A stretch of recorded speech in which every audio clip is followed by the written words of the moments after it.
in order to continue their water supply. The police dispatcher just now asked me if I would please request that anybody who has a spare chlorinator available could get it to Providence Hospital. They are in dire need of a chlorinator there at Providence Hospital. All movable equipment and supplies were evacuated from Presbyterian Hospital to Providence. At this point, they are making every effort to keep the hospital supplied with water, but they have now put out a call for a chlorinator. The people of Anchorage, Alaska can rise to the occasion. Those of you whose services are not needed at this time, our urge to you is seek shelter, seek warmth. Be sure that you have plenty of food in your house. Flashlight batteries, use them sparingly because we have no idea how long it will be before the power will be back on. There has been extensive damage to the power lines throughout the greater Anchorage area, both to the city power and to the Chugach Electric Association. All linemen have been called in by union officials to go to work to try to get the power back on. Efforts are being made to try to get the water supply back in operation. Water pressure is building up, and so that water can be available for emergencies. But we do urge people, please use this water sparingly. We want the water pressure to build up. Mr. V.F. Grace is advised that Providence Hospital needs 6 cases of 6-inch plaster of Paris. Providence Hospital needs 6 cases of 6-inch plaster of Paris. This is a message for Mr. Grace, if he can manage to get that to Providence Hospital rather quickly. What were your fellows out there at Camp Denali doing when this struck? This is our last day at camp, and they're all due to start for home at midnight tonight. However, that's all been canceled. And we have most of our communications gear here in town, and 150 troops, and the rest are standing by. And I understand, too, that the transportation has been made available to the civilian community. That's right. Anything we can do to help out, well, rest assured, we'll make it available. And you got here so quickly, too. You got your groups all right in the spirit and mobilized, and you were right here at the Public Safety Building in such short order. Well, it's the one time of the year that all of the guardsmen from approximately 75 villages and cities in Alaska are here in Anchorage, and it was more time from that standpoint. Yes, and right after we had a 2-week refresher course of how to react to emergencies, too, and we certainly are grateful. All electricians and plumbers of Fort Richardson, please go to Building 700 immediately. All electricians and plumbers of Fort Rich, go to Building 700 immediately.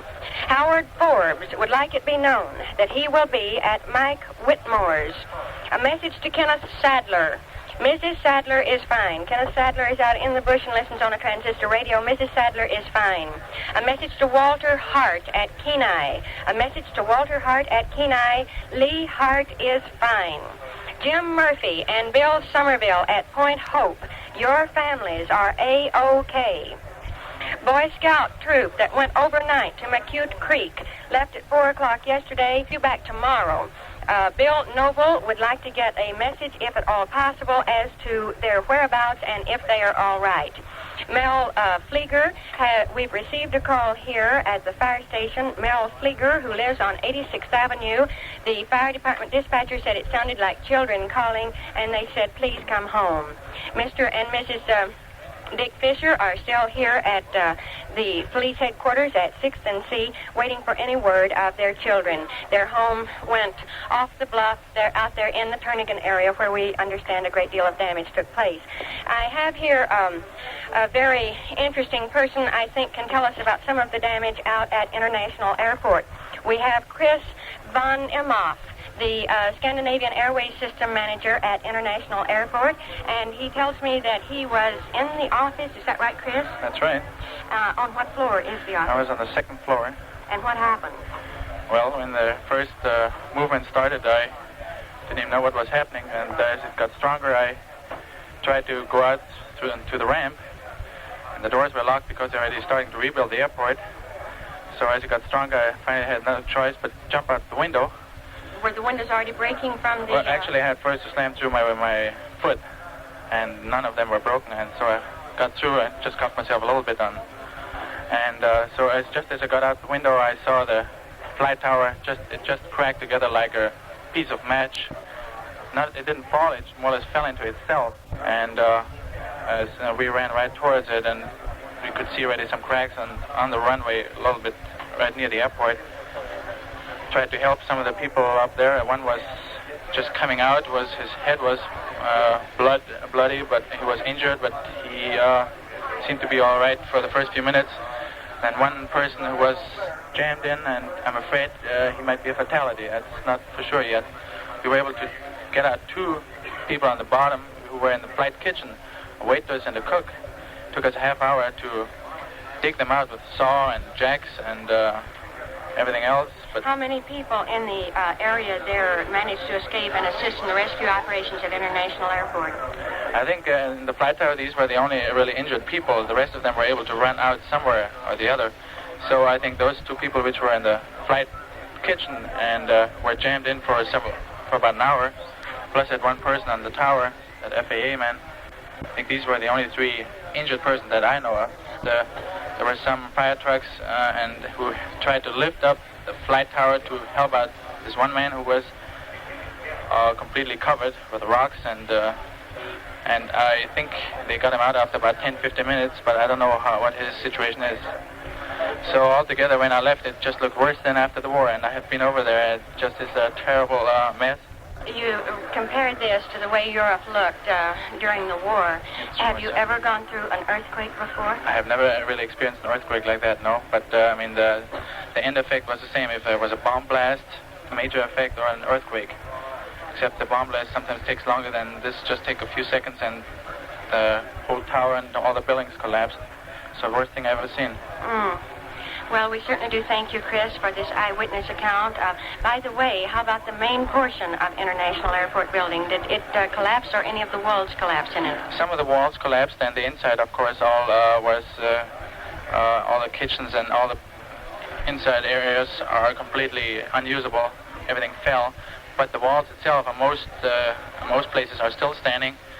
And well, was this at a time when there were many passengers? Was there an incoming flight or outgoing flight or anything like this? I think Alaska Airlines had just taken off 15 minutes before that, and I think it was the last large jet which was on the ground. So in that respect, it was kind of a fortunate time to happen. I just shortly thereafter, after the earthquake, I saw one jet. I didn't get a chance to see what carrier it was, coming down and having more or less a look and seeing no tower. He probably decided to better find some other place. Overhead. I still don't know if, as regards to Fairbanks, what the situation is up there.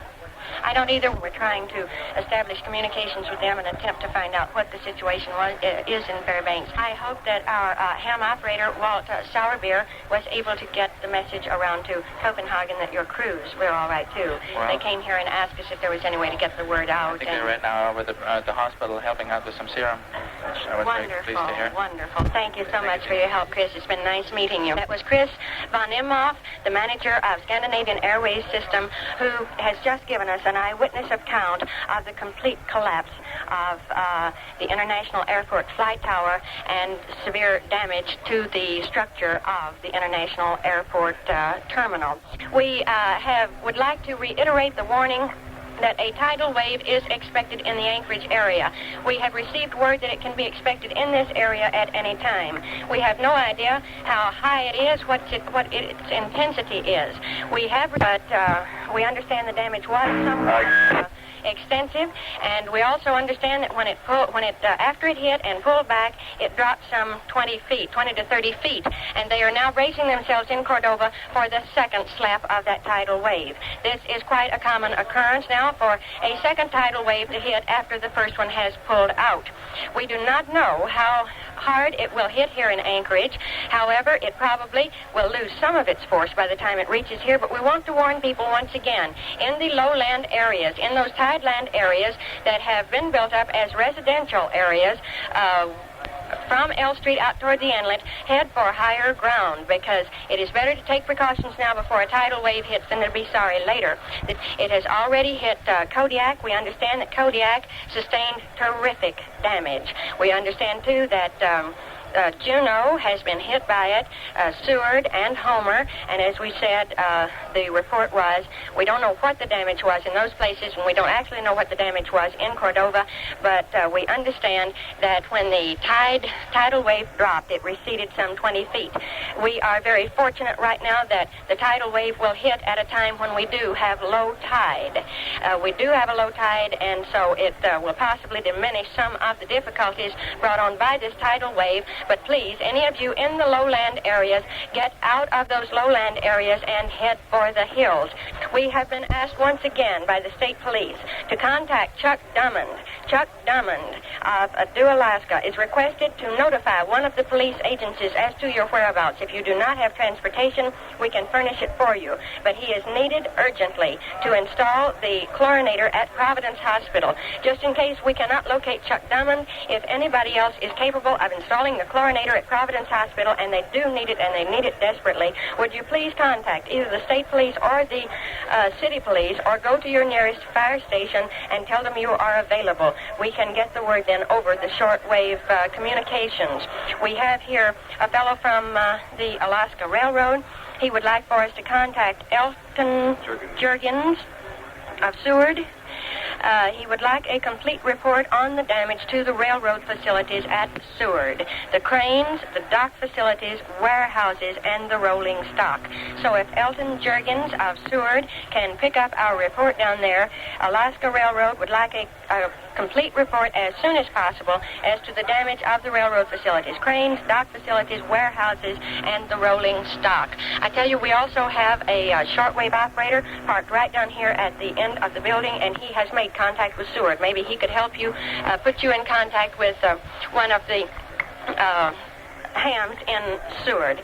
We are still having a number of people coming in and offering their services here in the public safety building. I believe everything is pretty well under control, and survey teams are beginning to come in and report extensive damage throughout the city, particularly in the Turnagain area, as well as in downtown. International Airport was hit rather hard, as well as there was some damage at the military bases. General Reeves has been in here now conferring with Civil Defense, Civil Air Patrol, City Police, City Fire Department, as well as John Alcantara of the Governor's Office.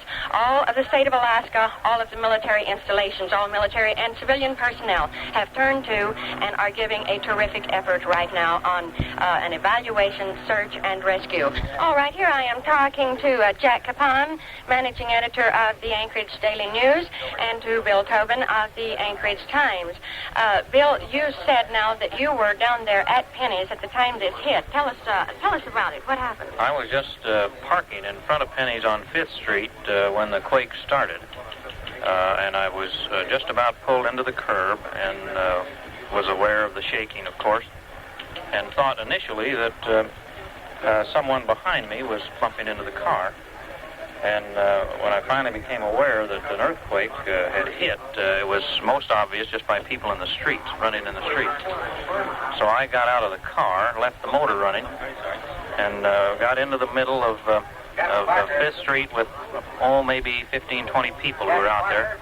And we stood more or less holding each other up. And within about, time is difficult to tell, a couple of minutes maybe, the walls of Penny's began to shear off. And the cars parked at the curb, including mine, were just buried under the rubble. But I saw no indication of anyone in the street being injured at that time.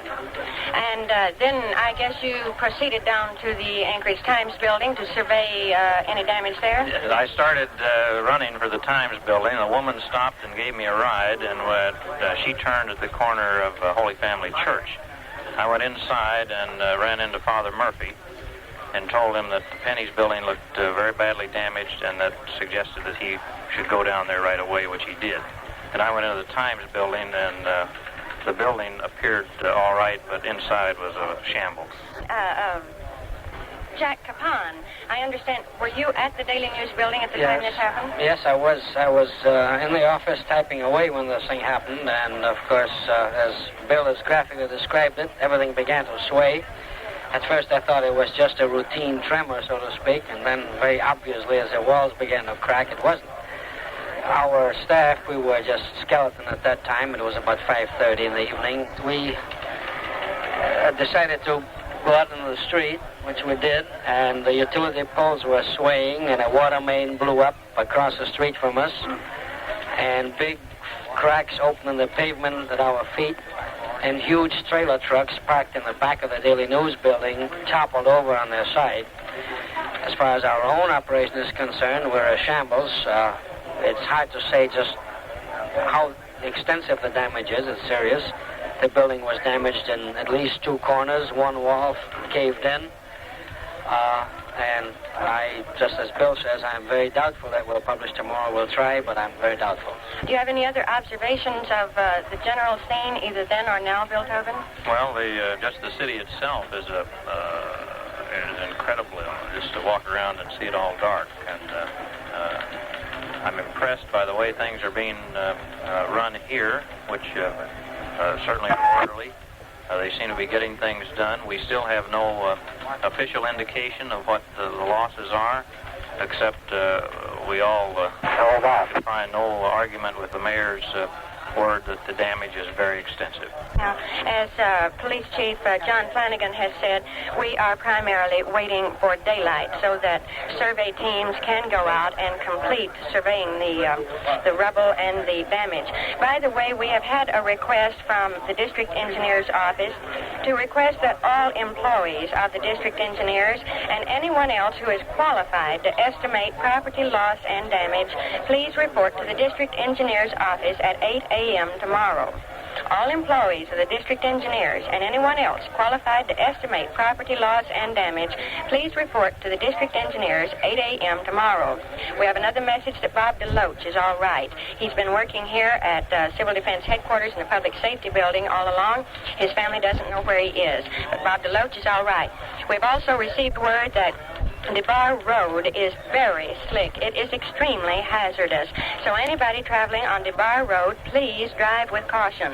Yes, Cass, did you have something to say? We're on the air. London is calling. I'll be with you in just a moment. We have received word through our HEM operator setup from Seward that the 2 docks owned by the oil companies down there at Seward are currently on fire. Now, as I say, this is not an official police report, but this is word that has reached us through the ham radio operator setup. Ham reports, the amateur radio reports out of Kodiak about 10 minutes ago indicate that 2 tidal waves had hit that island. That currently there is about 10 to 14 feet of water in the streets. The docks and the houses on the waterfront have been washed away. It is not known at this time if there was any loss of life. We had heard earlier that it was believed that most of the people had managed to head for high ground. So our hope at this time is that the loss of life on Kodiak will be minor. We have received word from the state police that the Eagle River Bridge is passable. We had gotten word earlier that it was not passable and people were discouraged from going in that area. However, state police have surveyed the situation. They assure us that the Eagle River Bridge is passable. All right, any fuel oil dealer who can assist us, they need some diesel fuel oil down at the site of the turbine site, the generator. We have a message here from Northwest Airlines saying that the crew cannot locate stewardess Beverly Johns. Beverly Johns is requested to contact them at the YMCA building. We have a report from state police that there are no injuries at Kenai. No injuries reported at Kenai. This is a report from state police. The chlorinator, we're happy to report, has been installed at Providence Hospital. Chuck Drummond did arrive. It has been installed. However, the Air Force had brought in 6 chlorinators that had been requested in case they were needed in other places. Somehow there was a mix-up, and they came by the public safety building here and got the idea that they were not needed since Providence...